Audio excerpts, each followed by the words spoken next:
I'm going to flip this right now, and you guys see the video. Just going to play a bit of it, and I'll pause it at a couple of points and riff on it a little bit. So here we go.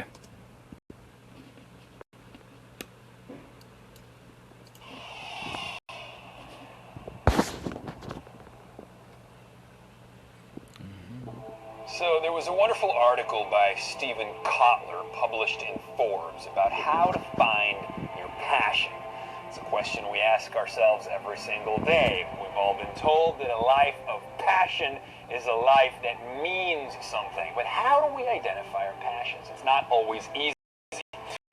So one of the things that breaks down... Whoa. Okay, I just lost you guys there for a second. Passion is a life that means something. But how do we identify our passions? It's not always easy. So one of the things that Steven Kotler breaks down is that he says that passion essentially exists in the intersection between multiple things that you're curious about. So he says the first thing you should do if you want to identify your passion is to make a list of all the things that you're curious about, all the things that you wonder about. Be as specific as you can.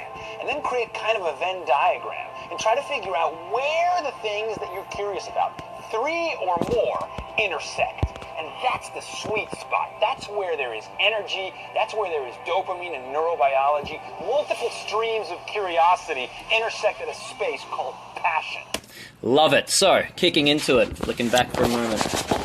Yes, multiple streams of curiosity to find your passion. I do love that. That is quite an interesting thing. So this guy's Jason Silver, by the way. Thank you, Lydia, for joining on to the cast. Jason Silver is one of my inspirations, a fellow philosophical jazzer, so and in my opinion one of the best in the world. So he just riffs on life and ways of actually living a better life, so definitely in alignment with me and hopefully with you guys if you're on the cast here with me. So and he talks about finding your passion, right? So my question to you guys now coming onto the cast is just type below, what do you feel your passion is? If you know what it is, just riff on a couple of things, and if you don't quite know it yet, at least say, you know, what are some of the things you're curious about? The thing I like to say when helping people find their passion, which is one of the things I do in my mentoring, is I help people find their passion through basically architecturing their life in the way that serves them, and the beginning of that is to find your passion. So what I say is, what are some of the things that you do when you don't have to do them, right? So what are the things you do when you've got nothing else to do? What do you go to? And no, Facebook, I mean, unless you're going to become like a social media expert, Facebook doesn't count, right? But Facebook will certainly be a tool and a platform you can use to realize your passion in the world. But what are the things themselves, the activities, the concepts that you're passionate about, you're curious about? And if you get enough of those, like he's saying, if you get enough of those, the intersection of those things will be your passion. So in my case, I'm incredibly passionate about this Idea Sex Live. It is really, really, really getting my existentialness off. So because it's the intersection of a number of things. 1, I love talking about ideas. 2, I love video. And 3, I love, social media. I do actually love that. It's one of the things I spend a lot of time on. So it's a great cross-section of those things. And I love connecting with people in conversation, especially like-minded people. So welcome to the cast, Saga, Yasmin, and Courtney. Nice to see you here too. So we've got Renee coming in with healing and children. So there'll be an intersection of those two things where you can start to find what your passion is, and maybe find a couple more and just pick the top ones and see where they intersect. Now, and Yasmin's saying helping people, building businesses, teaching cognitive and strategic life skills. Bam! Also passionate about hospitality, food, mainly teaching people the inner workings of their mind, and there's some more there. So, and how to harness our own well-being. I love that. Great response, Yasmin. Thank you so much for doing that. So I'm just going to keep rolling with the film a little bit more here, and we can see what else he's got to say.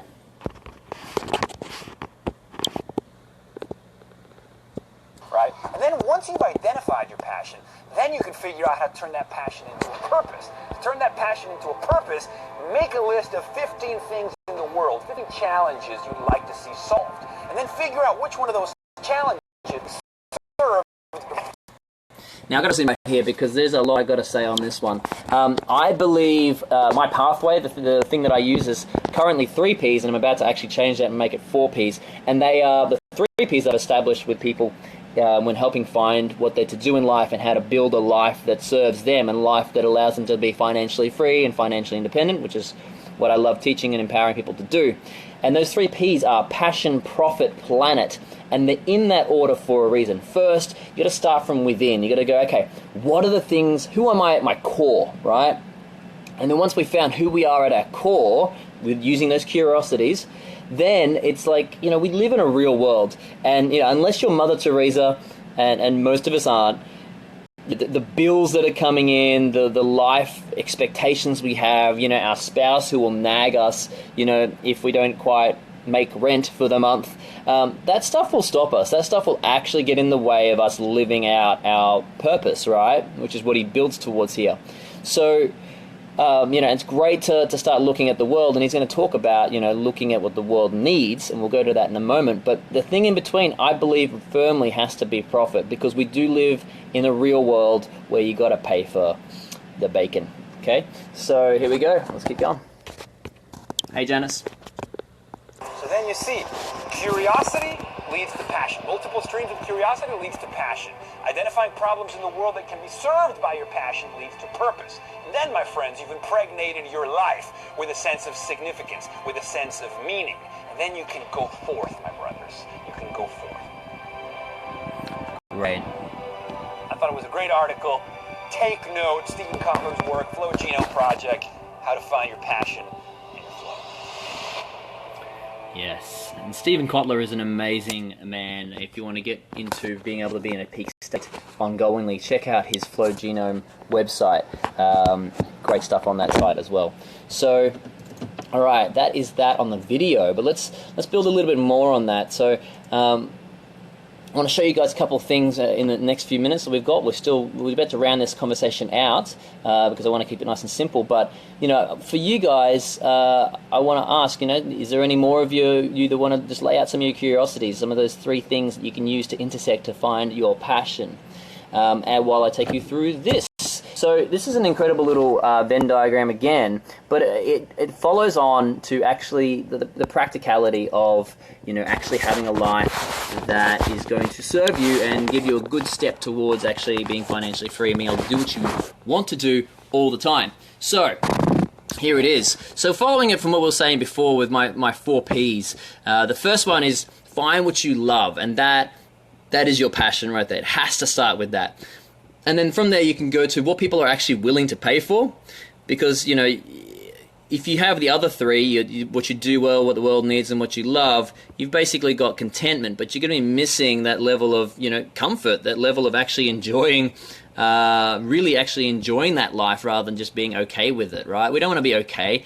We don't want to be just struggling through life and just be okay with it. I want you guys to be having an amazing life in which that you're fulfilled in every single moment of it. So you need to look at what people will be willing to pay for to be practical. Then from there, you know, we can move to what the world needs. This is the planet. So really looking at, is the world actually going to be improved by what I'm doing? You know, if it's if you're selling drugs, you know, I don't know, maybe. Depends on your position on that matter, but you know, there's certainly things that people are willing to pay for that you love and that you're doing well that might not be what the world needs. So keep that in mind. And then the last one is, what do you do well? So in regards to what you're doing well, that's, you know, a very, very important thing. So this is the P that I actually call practical. This is the one that's all about, if you've got another name, please do give it to me. I'm looking for another word. Right now I've got practical. That's what I just came up with now. So if you have another P word for what you do well, please pop it down below. Welcome to the cast, Ivan. How you doing, man? Just say hi down below. So here we go. So basically, you know, the whole idea of the practical, or what we do well, that can be built through sweat. You can just sit there and just work at it for the next 10 years. But I think that's probably the worst way to actually get clear on what you do well, is actually go and learn it from scratch.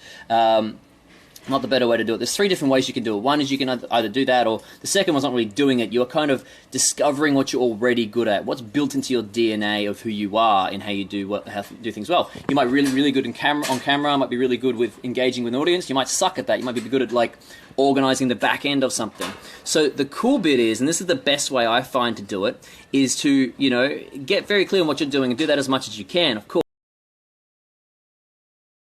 We're back? Cool. If you can partner with somebody or hire someone, then you can have them do it instead, right? And this I find is the best way. And this is definitely the key to becoming financially independent. It's definitely the thing that I had to do, was to learn how to get out of my own way. And worse than that, give other people reins of my businesses so that they actually worked without me, right? So that's it, guys. I think we're running pretty good on time here. So I've got couple of questions coming in, which we'll answer, and then we'll finish it up unless there's something else that spurs us to keep conversing.